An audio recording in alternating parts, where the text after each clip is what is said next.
የንጹሃኖችና የጸጥታ ኃይሎች ህይወት አልፏል። በአካባቢው ከባድ ውጥረት ነግሷል። ነዋሪዎች አፋጣኝ ጥሪ አቅርበዋል። ቀዳሚ መረጃችን ነው። ለነጻነት የተሰዉ አርበኞችን እያወደሱ የአማራን ህዝብ ህልውና መታደግ ቀዳሚ ተግባር መሆኑን የፋኖ አርበኞች ተናገሩ። ክፍለ ጦሩ በአርበኛው ስም ተሰይሟል። ሰፊ ህዝባዊ ውይይቶችና አስተዳደራዊ መዋቅሩም ተጠናክሮ ቀጥሏል። በዝርዝር ይዘነዋል። ነዋሪዎቹ የጦርነት ዝግጅት አድርጉ መባላቸው ሲሰማ በኑሮ ውድነት እየተሰቃየን ገንዘብ አዋጡ ተባለን ሲሉ አቤቱታ አቅርበዋል። በወረራ የተያዘው ራያና አካባቢው ዳግም የጦርነት ድባብ ውስጥ ይገኛል። መረጃውን በዝርዝር እናስደምጣችኋለን። የብሔር ግጭቱ ሞት ሲያስከትል ታጣቂ ቡድኑ አስተባበለ። በሌላ ዜና ከ400 በላይ ሰዎች ህይወታቸው አልፏል። አሰቃቂ የተባለው አደጋ የሟቾች አስክሬን አሁንም እየተፈለገበት ነው። ሰላም ጤና ይስጥልን ውድ የብላክ ላይን ሚዲያ ቤተሰቦቻችን፣ እናንተን ይመጥናሉ ብለን ያሰብናቸውን የተመረጡ ዕለታዊ የግንባርና ወቅታዊ መረጃዎችን ወደ እናንተ ይዘን ቀርበናል። ቻናሉን ሰብስክራይብ በማድረግ ቤተሰብ እንድትሆኑ እየጋበዝን ወደ መረጃዎቹ እናመራለን።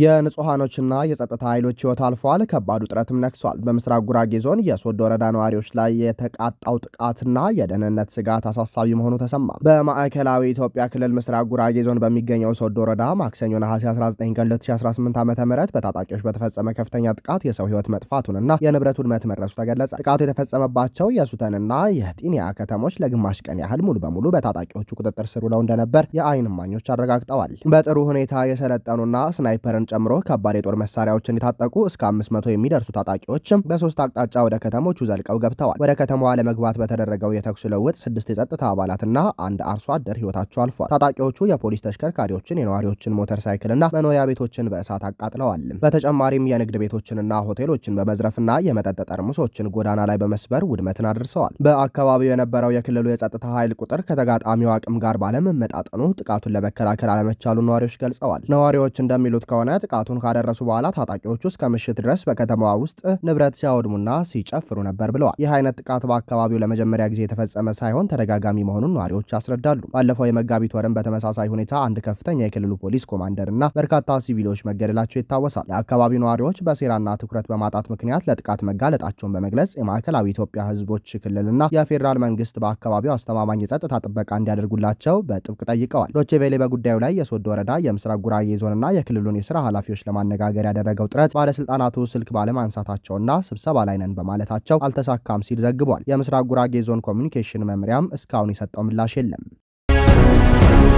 የአማራ ህልውና ትግል በርካታ ዋጋ እየተከፈለበት እየተጠናከረ ይገኛል። የግሉ አርበኞች ሲታወሱ የህዝባዊ እንቅስቃሴዎችም ቀጥለዋል። በአማራ ህዝብ የህልውና ትግል ውስጥ ከፍተኛ መስዋዕትነት የከፈሉ ጀግኖችን ስም የመዘከርና ድርጅታዊ መዋቅሮችን በማጠናከር ህዝባዊ አቅምን የማጎልበት ስራዎች በስፋት እየተከናወኑ ይገኛሉ። የኪንፋዝ በገላታውዲዮስ ታንቱ ክፍለ ጦር ስያሜ ወደ በለሳ ታርቆ ከበደ ክፍለ ጦር ተቀየረ። አፋበን በላይ ዘለቀ ሶስተኛ እዝ አባልና የኪንፋዝ በገላታውዲዮስ ታንቱ ክፍለ ጦር መሪ የነበረው አርበኛ ታርቆ ከበደ ለህዝብና ሀገር ነጻነት እስከ መጨረሻዋ የህይወት መስዋዕትነቱ ድረስ በጽናት የታገለ በቆራጥነትና በወታደራዊ መሪነቱ የብዙዎችን ልብ የነካ ታላቅ መሪ እንደነበር ይታወቃል። አርበኛ ታርቆ ከበደ ባለፉት 3 ዓመታት ባካሄዳቸው ተጋድሎች ያሳየው የማይናወጥ አቋም፣ የፊት አውራሪነት ሚናና ለፍትህ ያለው ቀናይነት በሁሉም የትግል ጓዶቹ ዘንድ ከፍተኛ አክብሮትንና ፍቅርን አትርፎለታል። አርበኛ ታርቆ ከበደ ታሪክ ሰሪና ባለ ታሪኮችን የማስታወስ ድንቅ ብቃት ያለው በመሆኑ ለፍትህና ለእኩልነት ሲሟገቱ በእስር ላይ በሚገኙም የታሪክ ምሁር ታዲዮስ ታንቱ ስም ክፍለ ጦሩን ኪንፋዝ በገላታውዲዮስ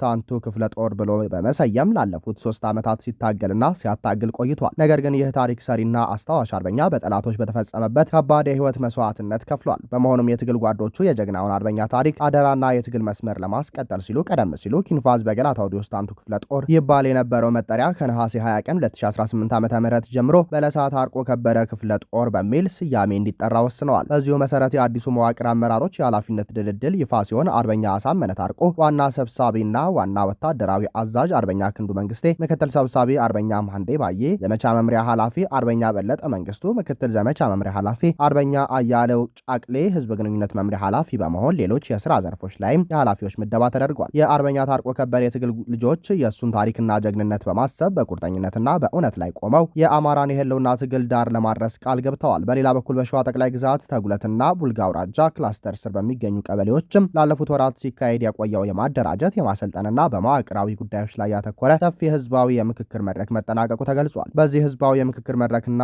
ስልጠና ወቅት የአካባቢው ማህበራዊ፣ ኢኮኖሚያዊና ፖለቲካዊ ሁኔታዎች በጥልቅ የተገመገሙ ሲሆን የህዝቡን ተሳትፎ የሚያሳድጉ ጠቃሚ ሀሳቦች ተነስተው ወደ ተግባር ተገብተዋል። ይህ የሀሳብ ማጥራት ውይይት ለነገው ሁሉን አቀፍ ህዝባዊ ትግል ጠንካራ መሰረት የጣለና ህዝቡን በአማራዊ ፖለቲካ ቀጣይነት ውሳኔዎች ላይ ቀጥተኛ ድርሻ እንዲኖረው መንገድ የከፈተ መሆኑ ተመላክቷል። በውይይቱ ወቅት የተነሱና ስምምነት ከተደረገባቸው ዋና ዋና ነጥቦች መካከል የሸዋ ህዝብ በህልውናውና በአዲስ አበባ ጉዳይ ላይ የማይደራደር መሆኑንና ለፍትህና እኩልነት የሚደረገውን ትግል አጠናክሮ እንደሚቀጥል ተገልጿል። በክላስተርና በቀበሌ ደረጃ አዳዲስ መሪዎች ተመርጠው ወቅቱን የሚያጤኑ ስልጠናዎች ተሰጥተዋል። አፋብን አሳምነው አምስተኛ እዝ ትኩረቱን በትግሉ ላይ ብቻ እንዲያደርግ የጋራ ግንዛቤ የተያዘ ሲሆን በወታደራዊና በአስተዳደራዊ መዋቅሮች ያሉ ክፍተቶች እየተሻሻሉ መምጣታቸውም ተብራርተዋል። በመጨረሻም ከእዝ ከኮርና ከክፍለ ጦር የተወጣጡ አመራሮች እያደረጉ ላለው የማብቃት ስራ ምስጋና የቀረበ ሲሆን ህዝቡም ታሪካዊ ድርሻውን አጠናክሮ እንዲቀጥል ጥሪ የቀረበበት አቅጣጫ ተቀምጧል።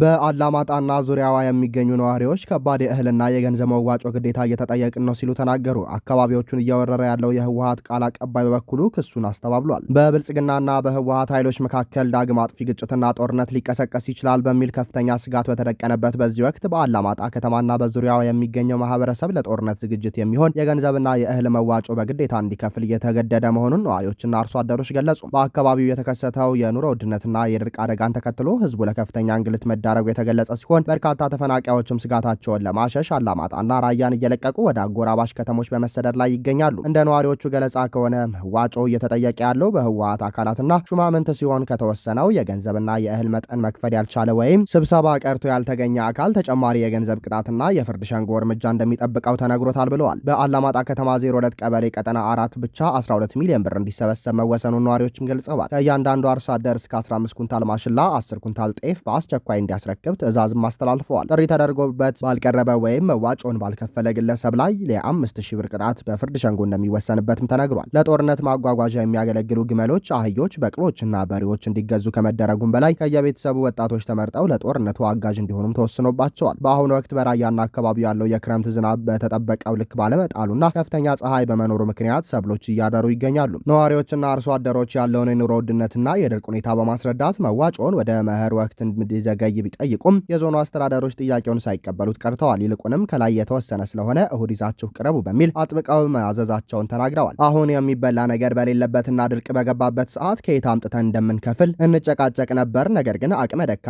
ሳይባል ሁሉም እንዲከፍል ተገደናል ሲሉ አንድ የ02 ቀበሌ ነዋሪ በምሬት ገልጸዋል። አካባቢውን በወረራ የያዘውና በርካታ የራያ አላማጣ ነዋሪዎችን ያፈናቀለው የህወሓት ቃል አቀባይ አቶ ሚካኤል አስገዶም ለቀረበው ክስ በሰጡት ምላሽ የቀረበው አቤቱታ መሰረት የሌለው ነው ሲሉ አስተባብለዋል። ቃል አቀባዩ እንደተናገሩት አካባቢው በአሁኑ ወቅት የህልውና ትግል ላይ የሚገኝ በመሆኑ ደቡብ ዞን ያሏቸውን የአላማጣና አካባቢው ህዝቦች በገዛ ፈቃዳቸውና እንደ ዞን ባሳለፉት ውሳኔ መሰረት ድጋፍ እያደረጉ ይገኛሉ በማለት የህዝቡ ሮሮ ከላይ የሚሆን ከታች በመጣ ትዕዛዝ እየተፈጸመ መሆኑን ያሳየ ምላሽ ነው የሰጡት። አካባቢውን የህወሓት ኃይሎች ወረው ከያዙበት ጊዜ ጀምሮ ህዝቡ እየተፈናቀለ መሆኑ አይዘነጋም።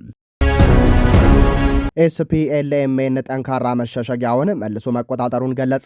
በኦቶሮ ሲቪሊዎች ላይ ጥቃት አድርሷል መባሉን ማስተባበለ። በአብደል አዚዝ አልሂሎ የሚመራው የሱዳን ህዝቦች ነጻነት ንቅናቄ ሰሜን በሰጠው መግለጫ ከቀናት በፊት በነበረው ውጊያና የብሔር ግጭት ምክንያት ተነጥቆ የነበረውን ዋና መሸሸጊያውን ከአውዳ ከተማን መልሶ በቁጥጥሩ ስር መዋሉን አስታወቀ። ንቅናቄው አክሎም በኦቶሮ ብሔር ተወላጅ ሲቪሊያኖች ላይ ግድያ ፈጽሟል ተብሎ የቀረበበትን ክስ አጥብቆም አስተባብሏል። ንቅናቄው ይፋ ባደረገው የቪዲዮ ምስል ታጣቂዎቹ በደቡብ ኮርዶፋን ግዛት ኑባ ተራሮች ውስጥ በሚገኘው የካውዳ ከተማን የሲቪል አስተዳደር ቢሮዎች ውስጥ ሲገቡ የሚታይ ሲሆን የአካባቢው አስተዳዳሪም ወደ ስራ ቦታቸው እንዲመለሱ ጥሪ አቅርበዋል። ቀደም ሲል በወጡ ዘገባዎች ከኦቶሮ ብሔር ተወላጅ የሆኑ ያመጹ የንቅናቄው ታጣቂዎች ከአካባቢው ግጭቶች በኋላ ከተማዋን ተቆጣጥረዋት እንደነበር ተገልጾ ነበር። ኤስፒኤልኤምኤን በደቡብ ኮርዶፋን እምሄይታን አካባቢ በደርዘን የሚቆጠሩ የኦቶሮ ብሔር ተወላጆችን ጨፍጭፏል ተብሎ በስፋት የተሰራጨውን ዘገባ አስተባብሏል። ነገር ግን ባለፈው ማክሰኞ የሱዳን ሐኪሞች መረብ ባወጣው መግለጫ የንቅናቄው ታጣቂዎች ከኦቶሮ ጎሳዎች ጋር ባደረጉት ግጭት በአልገርዱድና በአቡ ሐማማ መንደሮች ላይ በተሰነዘሩት ጥቃቶች 4 ህጻናትን ጨምሮ 27 ሰዎች መገደላቸውንና በርካቶች መቁሰላቸውን ገልጾ ነበር። የንቅናቄው አመራሮች በበኩላቸው ከሐምሌ 20 ጀምሮ በሄባን ካውንቲ ከሻውያ ብሔር ጋር በተከሰተ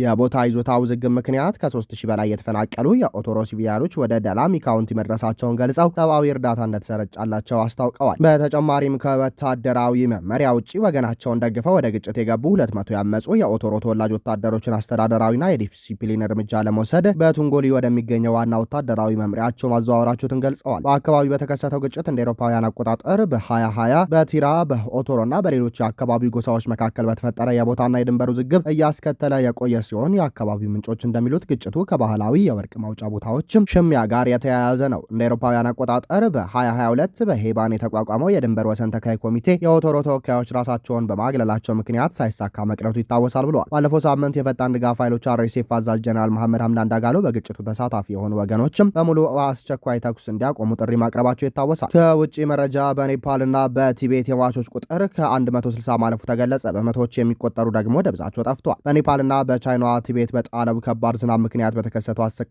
ጎርፍና የመሬት መንሸራተት አደጋ ሕይወታቸውን ያጡ ሰዎች ቁጥር ከ160 ማለፉ ተረጋገጠ። አደጋው በሁለቱ አጎራባሽ ግዛቶች ላይ ከፍተኛ ውድመት ያደረሰ ሲሆን በቲቤቲ በኩል ዋና ዋና አውራ መንገዶች፣ ድልድዮችና የኃይል ማመንጫ መሰረተ ልማቶች ሙሉ በሙሉ ከጥቅም ውጭ ሆነዋል። የአካባቢው ባለስልጣናት እንደገለጹት የጎርፉ ማዕበል እጅግ አስፈሪ በመሆኑ አሁንም በመቶዎች የሚቆጠሩ ሰዎች የገቡበት ባለመታወቁም የሟቾች ቁጥር ሊጨምር እንደሚችል ስጋታቸውን ገልጸዋል። የኔፓል ፖሊስ ባወጣው መግለጫ በአደጋው አካባቢዎች የሚገኙ ዜጎችን የማስለቀቅና የማዳን ስራ ተጠናክሮ መቀጠሉን ጠቁሞ እስካሁን የ157 ሰዎች አስከሬን ማውጣት መቻሉን አረጋግጧል። ከጠፉት ሰዎች መካከል 28ቱ የፖሊስ ባልደረቦች እንደሚገኙበትም ተገልጿል። አደጋው በአካባቢው በሚገኙ የውጭ ሀገር ጎብኚዎች ላይም ከፍተኛ ጉዳት አድርሷል። የኔፓል ቱሪዝም ሚኒስቴር ይፋ ባደረገው መረጃ መሰረትም በአጠቃላይ የ403 ጎብኚዎች የገቡበት ማወቅ አልተቻለም። ከጠፉት ውስጥ 341 የውጭ ሀገር ዜጎች ሲሆኑ ከነዚህ መካከል 142ቱ ህንዳውያን ናቸው። ቀሪዎቹ ከተለያዩ የዓለም ክፍሎች ማለትም ከዩናይትድ ኪንግደም፣ አውስትራሊያ፣ ደቡብ አፍሪካ፣ አሜሪካና ሌሎች ሀገራት የመጡ ጎብኚዎች እንደሆኑ ተጠቅሷል። በሌላ በኩል የቻይና ባለስልጣናት በቲቤት ድንበር በኩል አደጋው ባደረሰው ጉዳት የ3 ሰዎች ህይወት ማለፉንና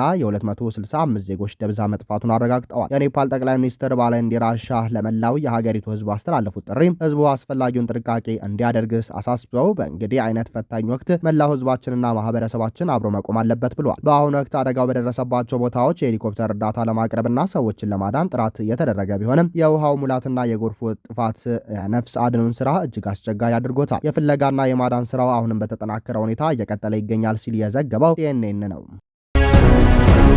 ክቡራንና ክቡራት አድማጭ ተመልካቾቻችን ለሰዓቱ የነበረን የዜናና የመረጃ ስርጭታችን ይህንን ይመስል ነበር። ቻናሉን ሰብስክራይብ በማድረግ ቤተሰብ እንድትሆኑ ጋበዝን። ጤና ይስጥልንም።